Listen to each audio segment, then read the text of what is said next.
धमाका हुआ, लोग भागने लग गए, सडनली गोली फायरिंग होने लग रही है।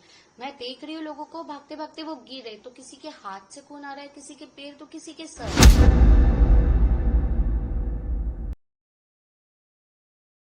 जिस रात मुझे गोली लगी, मैंने उस आतंकवादी को देखा अंधाधुंध गोली फायरिंग करते हुए, मेरे सामने कई लोगों को मार दिया गया। वो काली मंजर मैं अभी तक भुला नहीं पाई हूँ। सिर्फ हर साल एक नंबर काउंट होता है, बट हमारे लिए वो रात उस तरीके से ही वैसी ही रहती है। आज भी मुझे वो मंजर वैसी ही याद आती है जिस तरीके से मैंने देखी थी। कहीं ना कहीं देखा जाए तो आपने वेरीफाई किया था कि यही कसाब था, जी। तो उसके बारे में क्या कहना चाहेंगे?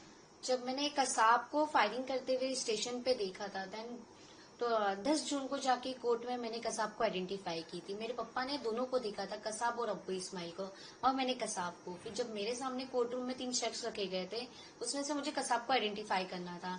जो जज साहब के साइड में फर्स्ट में बैठा था वो था आतंकवादी कसाब। मुझे काफी कंफ्यूज करने की कोशिश भी किए गए, नहीं आप ये बता रहे हो, नहीं आप वो बता रहे हो। मैंने बोला नहीं, यही आतंकवादी जिसकी गोली मुझे लगी थी। उस रात के बारे में मैं आपको बताना चाहूंगी तब मुझे कैसे गोली लगी।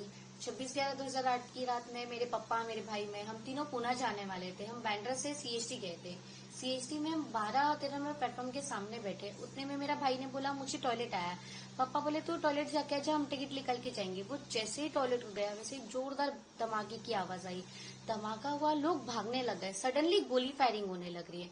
मैं देख रही हूँ लोगों को भागते भागते वो गिर रहे, तो किसी के हाथ से खून आ रहा है, किसी के पैर, तो किसी के सर, तो किसी के पेट से। कुछ समझ नहीं आ रहा था कि आखिर क्या हो रहा है यहाँ पर।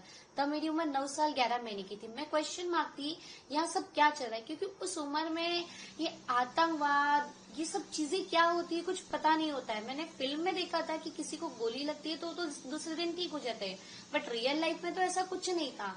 मैं मेरे पापा के साथ जैसे भागने की कोशिश करती हूँ, वैसे एक गोली आके मेरे पैर में लग जाती है।